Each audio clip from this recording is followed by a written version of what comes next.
Assalamualaikum warahmatullahi wabarakatuh. Ketemu lagi nih bareng aku Ladies Maria di Info Arsitektur.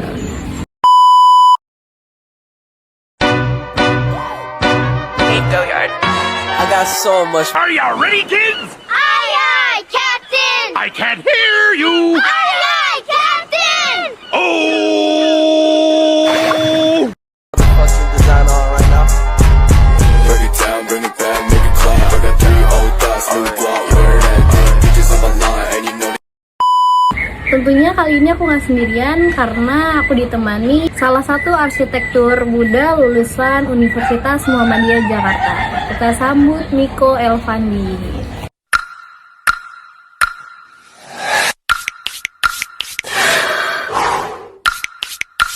Gimana perjalanan sebagai seorang arsitektur?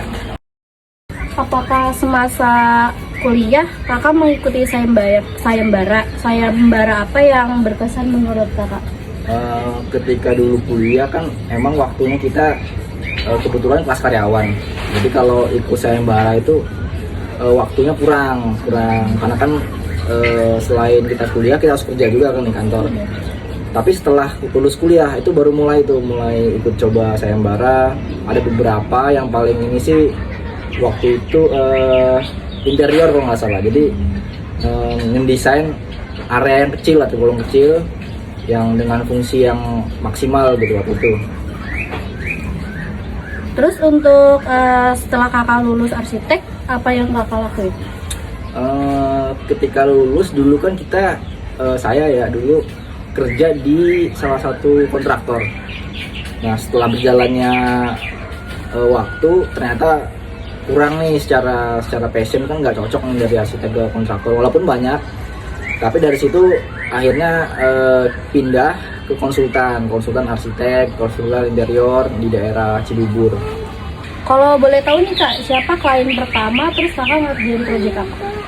Klien pertama setelah lulus itu rumah di daerah Perumnas Bekasi. Jadi waktu itu ini kliennya ini kebanjiran, jadi rumahnya itu daerah banjir di Perumnas 1, terus pengen direnov. Nah itu kurang lebih hampir total, jadi naikin lantai, bongkar atap. Nah itu renovasi dari daerah Bekasi. Oke, terus gimana nih kak cara kakak ngebangun kepercayaan sama klien?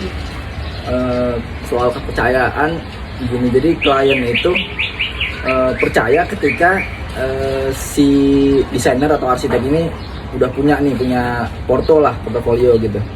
Jadi yang kita tunjukin awal tuh porto, walaupun itu desain ya belum terbangun, tapi kita tunjukin ke klien. Jadi ini yang pernah kita kerjain nih, style kita begini. Kalaupun ada request khusus dari klien, ya kita sanggupin. Kayak rumah misalnya kita condongnya lebih ke modern nih, cuma ada klien yang pengen klasik gitu.